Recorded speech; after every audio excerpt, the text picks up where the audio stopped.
Oke, baik teman-teman. Sekarang saya akan menjelaskan mengenai pembuktian teorema perkalian limit atau product rule.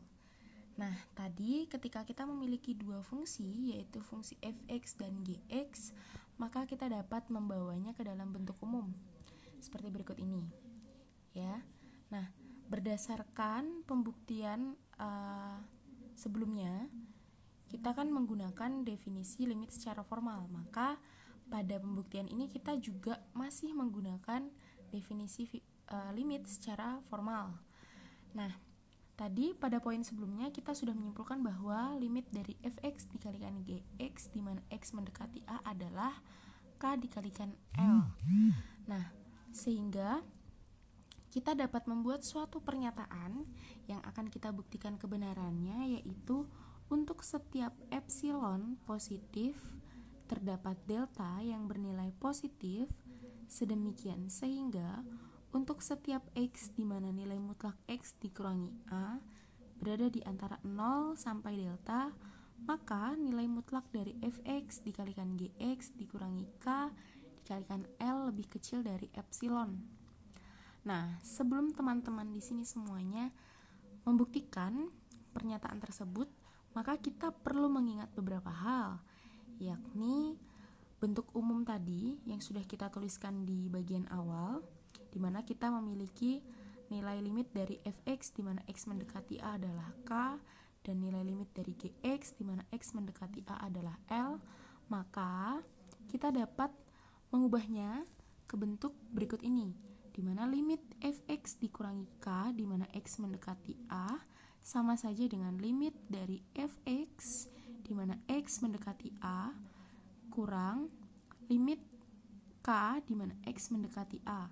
Jadi bentuk yang ada di ruas sebelah kanan ini merupakan penjabaran dari bentuk yang di ruas sebelah kiri.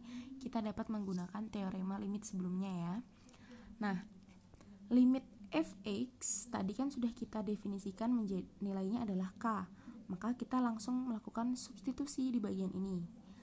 Sedangkan limit k sendiri, karena k ini adalah suatu konstanta, maka kita untuk nilai limit dari k sendiri adalah k, gitu ya.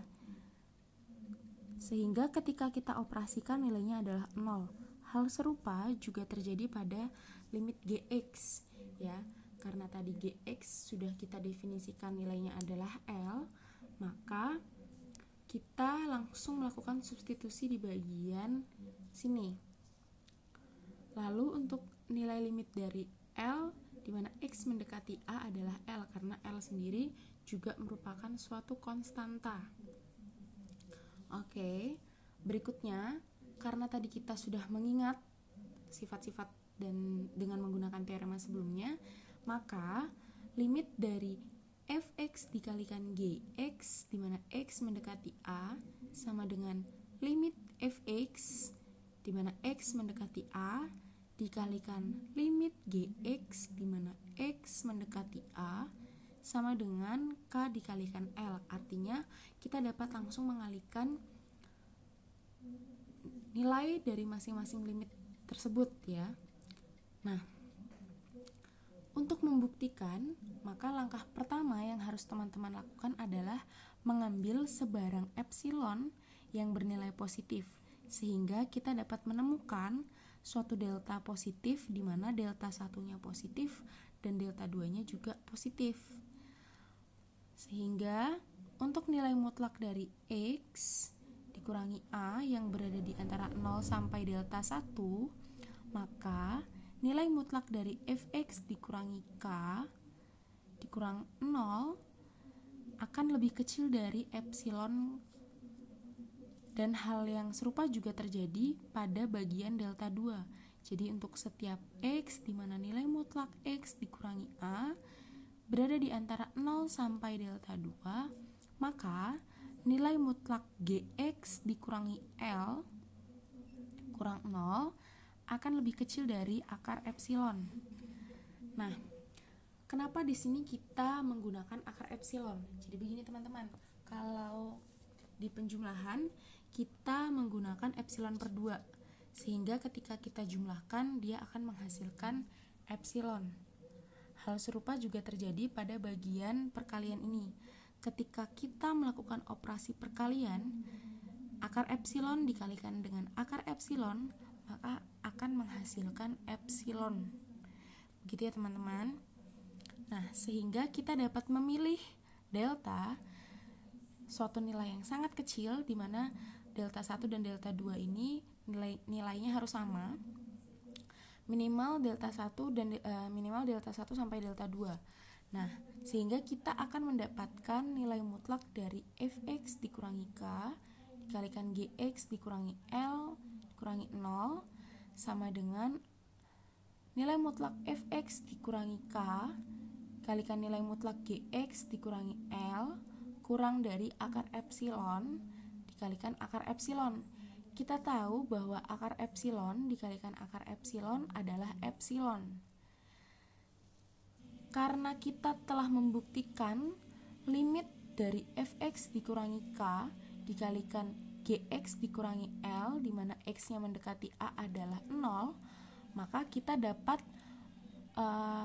memperhatikan bentuk di bawah ini. Kita perhatikan bahwa fx dikurangi k dikalikan gx dikurangi l itu sama dengan fx dikalikan gx. Jadi kita lakukan perkalian silang.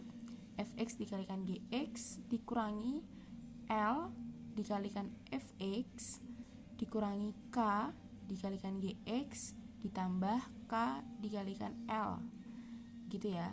Sehingga kita dapat melimitkan kedua ruas tersebut. Jadi ruas kiri dan ruas kanan kita limitkan. Tetapi kita harus merubah bentuknya. Kenapa? Karena yang akan kita cari adalah limit dari fx dikalikan gx, di mana x-nya mendekati a, sehingga kita dapat memindahkan fx dikalikan gx ini ke ruas yang berada di sebelah kiri.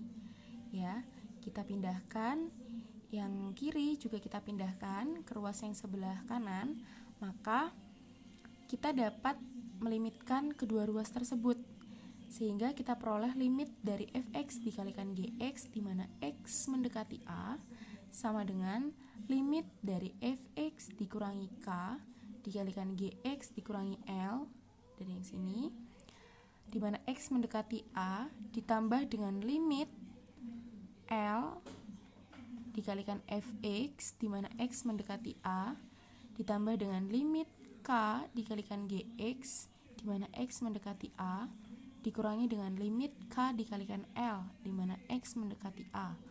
Nah, untuk proses yang ini kita perlu perhatikan. Tadi kan kita sudah membuktikan bahwa nilai limit dari fx dikurangi k dikalikan gx dikurangi l, di mana x yang mendekati a adalah 0.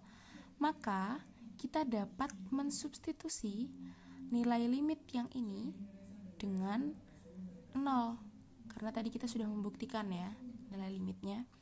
Maka kita cukup perhatikan bagian yang ada di sebelah kanan atau ruas sebelah kanan, karena ruas sebelah kirinya itu yang akan kita cari nanti ya. Jadi kita perhatikan ruas yang sebelah kanan, maka bentuk dari proses kedua ini tadi, limit fx dikurangi k dikalikan gx dikurangi l, kita substitusi dengan nilai 0. Nilai limitnya adalah 0. Ditambah dengan limit l dikalikan fx, di mana x mendekati a. Jadi bagian ini kita tulis ulang kembali. Ya.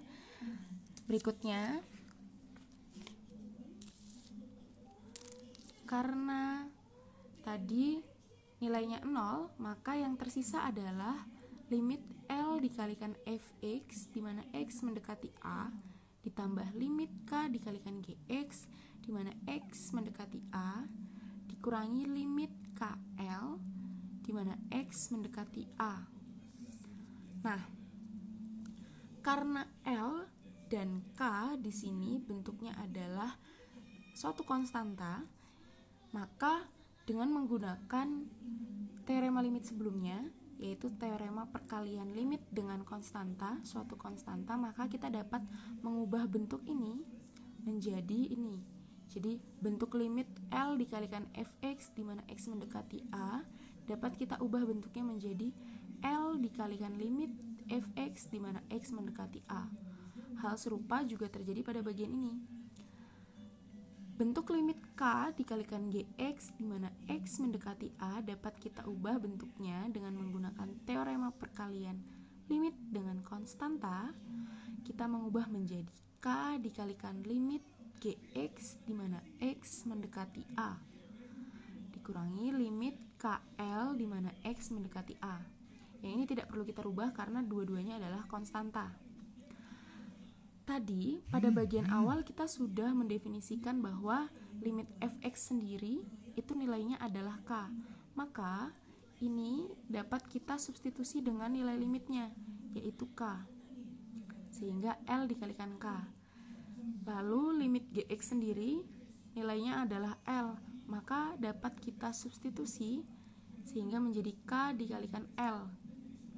Kita mensubstitusi nilai limitnya dengan L sehingga K dikalikan L dikurangi K dikalikan L karena dua-duanya ini berupa konstanta, maka nilainya tetap K dan L gitu ya. Nah, dengan melakukan pengoperasian pada ruas sebelah kanan, maka kita tinggal memperoleh L dikalikan K. Nah, L dikalikan K ini sama dengan K dikalikan L, sehingga pernyataan yang akan kita buktikan kebenarannya tadi, pernyataan kita di bagian awal, itu terbukti ya.